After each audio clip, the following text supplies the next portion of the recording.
Good morning, guys. Here we are on a sunny day in the UK, finally. And as you can see in the background, the Peugeot, it is finally done. So let me sit inside so that you can hear me better and tell you what was done to it, the outcome and everything basically. Okay, so where it all began, the owner contacted me that the AC wasn't working properly, and we found out that it is because of the thermostat. He even had fault codes, and when I checked the car, he had fault codes for the boost pressure leak in the turbo, but that was intermittent. He noticed when it happened, but it wasn't like all the time, it was just intermittent. So the Peugeot, the RCZ, came for two reasons: thermostat replacement and the wastegate flap replacement or fix on the turbo. So I got the thermostat and it wasn't good. So then I sent it back and got another one which was good, but even when I removed the thermostat, I already noticed that the water coolant pipe was cracked on the side of the thermostat. So I didn't want to put it back because it may have water leak once I fit everything back together. So then I told the owner, okay, let's get the water pipe changed as well. The water pipe on this one, it is a THP 200 model. It wasn't a regular water pipe, so I ordered it and I got the wrong part, because it is not a straight water pipe which you have on these engines usually, but it had on the end, which it was close to the water pump housing, another junction down there for another water pipe or water hose. Okay, then I got the right part. It was a pain in the ass to remove that pipe, but I managed to remove the pipe with the engine in the car. Then I was trying to fit it, and the end which goes to the water pump housing didn't want to go in. I didn't know why it didn't want to go in, and even the thermostat and the water, so that end of the water pipe where the thermostat goes, didn't want to go in neither. So then I decided to remove the engine, because it is really difficult access, especially in this RCZ, because it is so tiny, the engine bay, and it is very difficult to access to everything. So I decided to remove the engine. I removed the engine, tried to fit the water pipe in. It didn't go in because of the rubber O-ring was too thick, I would say. Okay, I ordered two rubber O-rings for the thermostat as well, to be able to fit it to the water pipe, and for the water pipe to be able to fit it to the water pump housing. Then I fitted it, assembled everything back together when the engine was out, put the engine back in, and surprise, surprise, when I turned the car on, it was leaking coolant, which I wanted to avoid in the first place. So that was the whole point of the repair. Well, then I reached out to my friends and mechanics who I know, and then what they suggested, to get the OEM pipe from Peugeot and fit it, because sometimes these aftermarkets can have like a little difference in measurements, and that's why it won't fit. So I listened to them and I got the part, and then I managed to fit that pipe without removing the engine. So it just went in, it just popped in. I was so happy.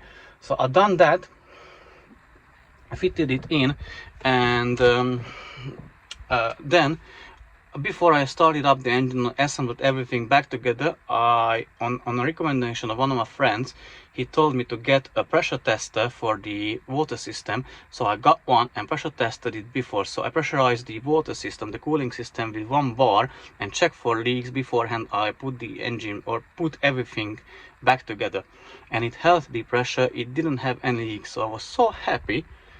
So then I assembled the things back together.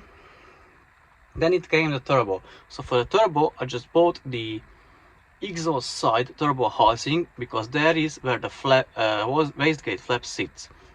So as I thought I can get it done without removing the turbo. I can get it done by just removing that turbo housing from the turbo, and I can fit the new one. I was quite positive on it, or like optimistic, but when I started working on it, I realized I couldn't even remove that housing, because it was held by 4 nuts on 4 studs, and I couldn't undo 1 nut.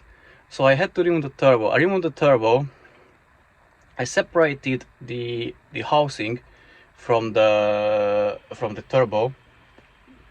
Then I probably may have damaged the core, not like badly, but I just didn't want to put it back as it was. So I decided to get a new core. I got new core, like with the propellers, intake and exhaust side. So I got the new core, I installed it to the intake side turbo housing, and I wanted to fit over my exhaust side turbo housing, and the hole for the turbine wheel wasn't big enough to accommodate the turbine wheel. It was stuck in on the turbine wheel. Okay, then I was so angry at that time, I decided to get a remanufactured turbo, which was 270 pounds, so it wasn't that bad, unfortunately. And even though someone commented on the video that get the turbo line, the feed line replaced, and I didn't want to risk at that time anymore.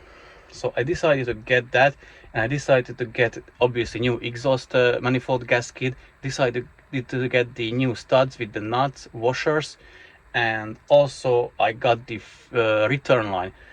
However, the parts alone for these parts which I just mentioned costed more than the turbo itself. I think the parts alone, like the exhaust manifold gasket, the two lines, the return and feed line, the studs, nuts and washers were around 300 pounds.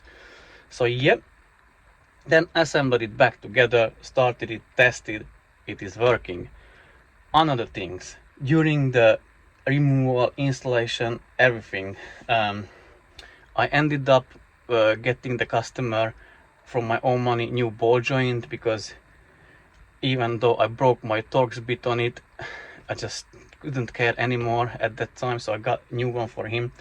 I got new for security wheel balls for him, because the wheel locking nut was damaged, and I didn't want to put back it that way, because the next guy who will be working the car will have difficulties to remove those bolts. So I got that from my own money. From my own mistake, I lost 2 liters of gearbox fluid or transmission fluid, because when I was filling up the transmission, I left one axle out, so it was leaking there. So I emptied it again, so I lost around maybe 2 liters, doesn't matter. Yeah, on the brakes, I had to get him a new brake retainer, brake pad retainer spring, because the old one bent. So yeah, that was pretty much it. It was quite a long journey. It is fixed now. He's collecting it today. I'm just going to park it outside, and yeah, that's it. Then I'm going to test the another Mazda, but that will be another video where I will include everything. So the moral of the story, sometimes you have to get the OEM part, and even though you try to save money for the client, it ends up working the other way, and you spend too much time working on the car, and at the end of the day, he will also have to spend that money which you wanted to save him, because as you see, it will cost him like not a small fortune, but a lot more than we were talking about, or that we were expecting it will cost. So guys, thanks for watching, and see you soon in the very next video. Take care and bye bye.